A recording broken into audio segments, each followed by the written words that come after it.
करते हैं और सबसे बड़ी अपडेट मध्य प्रदेश की आज बता दें। आज मध्य प्रदेश के दौरे पर केंद्रीय गृह मंत्री अमित शाह रहेंगे, जहां भोपाल और उनका ग्वालियर का दौरा रहेगा।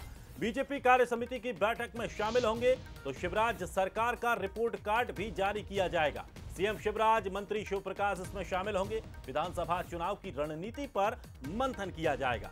तो वहीं आपको बता दें, बीजेपी की ग्वालियर चंबल क्षेत्र की 34 सीटों पर नजर है, तो दिग्गज नेताओं के साथ रणनीति भी तैयार की जाएगी।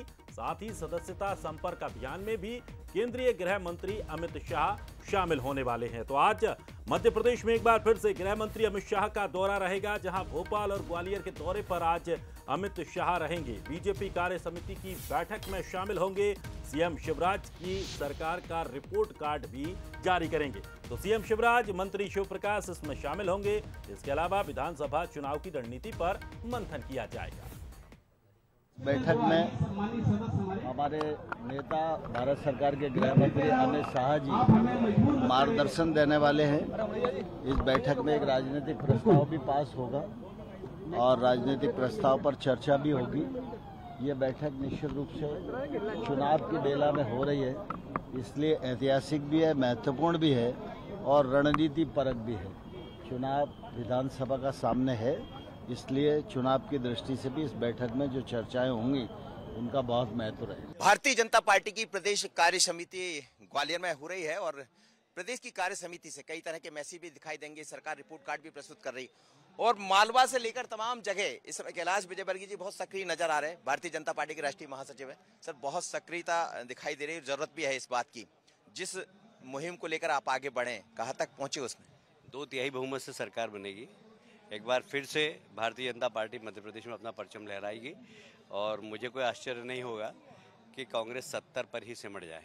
मुझे याद है पिछली बार जब मैं आपसे बात किया था पिछले चुनाव में, तो आपने वो भी कहा था और उससे पहले भी आपने जो कहा था वो दिखाई दिया था और बहुत जमीनी स्तर पर आप काम करते हैं। क्या इसीलिए कह रहे हैं कि 2/3 दिखाई देगा? देखिए, जिस प्रकार जनता में भारतीय जनता पार्टी के प्रति विश्वास है और मध्य प्रदेश में डबल इंजन है, शिवराज जी भी है और मोदी जी भी है। शिवराज जी की योजनाएं भी काम कर रही है और माननीय मोदी जी की योजनाओं का भी लाभ हमारे यहाँ गरीब कल्याण से हर व्यक्ति को मिल रहा है। तो डबल इंजन है तो 2/3 बहुमत हो गए। चंबल ग्वालियर में कहाँ देख रहे हैं आप? बहुत अच्छा, सबसे अच्छा परिणाम इसी क्षेत्र में आएगा।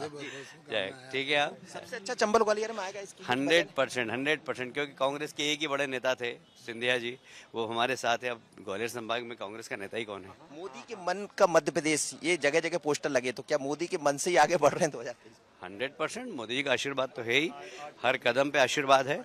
और भारतीय जनता पार्टी के मध्य प्रदेश के कार्यकर्ताओं ने जिस प्रकार शिवराज जी के नेतृत्व में मध्य प्रदेश में गरीब कल्याण की योजनाओं का क्रियान्वयन किया, उसका लाभ भी हमें मिलेगा। कालवे सिंह जी कह रहे हैं लेकिन नूह की घटना को लेकर आप लोग आगे बढ़ेंगे, जिसके कारण आप बहुमत चाहते, वहाँ तो कुछ है ही नहीं।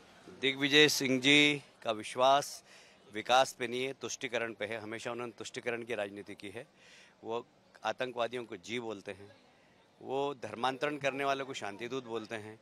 उनका भरोसा ही सिर्फ तुष्टिकरण पे है और इसलिए हम उनकी बात को कोई गंभीरता से नहीं लेते। नागिन के साथ मनोज सैनी, बसर ग्वालियर। और कार्य समिति की बैठक में शामिल होने ग्वालियर पहुंची मंत्री उषा ठाकुर ने केंद्रीय गृह मंत्री अमित शाह के दौरे और इस बैठक को लेकर क्या कुछ कहा, सुनिए जरा।